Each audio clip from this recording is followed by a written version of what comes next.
आदाब नाजरीन। Middle east में अमन की एक नई उम्मीद उस वक्त पैदा हुई जब अमेरिका और ईरान के दरमियान एक अहम मुआहदे का ऐलान हुआ है और साथ ही दुनिया के सबसे अहम समुद्री गुजरगाहों में शुमार स्ट्रेट ऑफ होर्मुज को दोबारा जहाजरानी के लिए खोलने का फैसला किया गया है।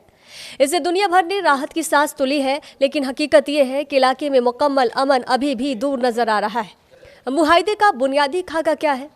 नाजरीन, इस मुआहदे के तहत तमाम अहम मोर्चों पर फौजी कार्रवाई को फौरी तौर पर रोकने की बात कही जा रही है। इसके अलावा हॉर्मुज जलडमरू मध्य को आलमी तिजारती जहाज़ों के लिए बिना किसी रुकावट के खोलने पर भी इत्तेफाक हुआ है। साथ ही अगले 60 दिनों के दौरान ईरान के nuclear program, highly enriched uranium, बैनुल अक़वामी जांच और इक़्तिसादी पाबंदियों में नरमी जैसे निहायत पेचीदा मसाइल पर आखिरी फैसला होना है। अगले 60 दिन बेहद अहम है। सियासी मुहक्किन का मानना है कि यही 60 दिन पूरे मुआहदे की कामयाबी या नाकामी तय करेंगे। अगर किसी भी जानिब से कोई बड़ा खिलाफ वर्जी हुई तो ये युद्ध विराम पल भर में ख़त्म हो सकता है और इलाका दोबारा जंग की आग में झुलस सकता है।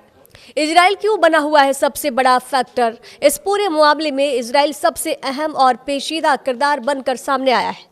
इजरायली वज़ीर आज़म नेतन्याहू साफ कर चुके हैं कि उनकी हुकूमत किसी ऐसे इंतज़ाम को तस्लीम नहीं करेगी जो उनके मुताबिक इजराइल के सलामती पर असर डालता हो। यही वजह है कि मुआहदे के बावजूद इजराइल का रुख पूरी दुनिया के तवज्जो का मरकज बना हुआ है।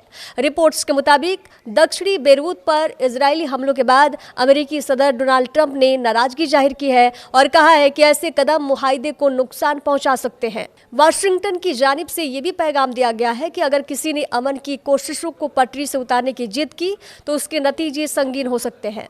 सियासी हलकों में ये जाहिर किया जा रहा है कि कुछ अनासिर मुआहदे को नाकाम बनाने के लिए किसी बड़े फॉल्स फ्लैग ऑपरेशन का सहारा लिया जा सकता है, जिससे हालत एक बार फिर बिगड़ सकते हैं। अगले 60 दिनों के 5 सबसे बड़े खतरे बताए जा रहे हैं। इजराइल ईरान बराह रास्त टकराव। अगर इजराइल ने ईरान के न्यूक्लियर मराकिज को निशाना बनाया या ईरान ने अपनी हामी गिरोहों की मदद जारी रखी तो बराह रास्त जंग छिड़ सकती है। दूसरा, लेबनान फ्रंट पर तनाव। हिजबुल्लाह और इजराइल के दरमियान तनातनी अब भी बरकरार है। एक छोटा सा वाकया बड़े तसादुम में तब्दील हो सकता है। तीसरा, ईरान के हॉर्ड लाइनर्स का दबा। तेहरान में कई सख्तगीर धड़े इस मुआहदे को अमेरिका के सामने झुकाना करार दे रहे हैं। घरेलू दबाव बढ़ने पर ईरान पीछे हट सकता है। चौथा, न्यूक्लियर मुज़ाकरात की नाकामी। अगर यूरेनियम और न्यूक्लियर सरगर्मियों पर इत्तेफाक ना हो सका तो अमेरिका दोबारा सख्त रवैया इख्तियार कर सकता है। और पांचवा, प्रॉक्सी तंजीमों की कार्रवाइयाँ।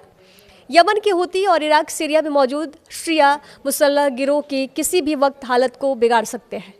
तो अमेरिका ईरान मुआहदा बिलाशुबा मिडिल ईस्ट में अमन की जानिब एक अहम तारीखी पेशरफत है, मगर असल इम्तिहान अभी बाकी है। अगले 60 दिन ये तय करेंगे कि इलाका मुस्तहकम अमन की तरफ बढ़ेगा या फिर दोबारा जंग होगा।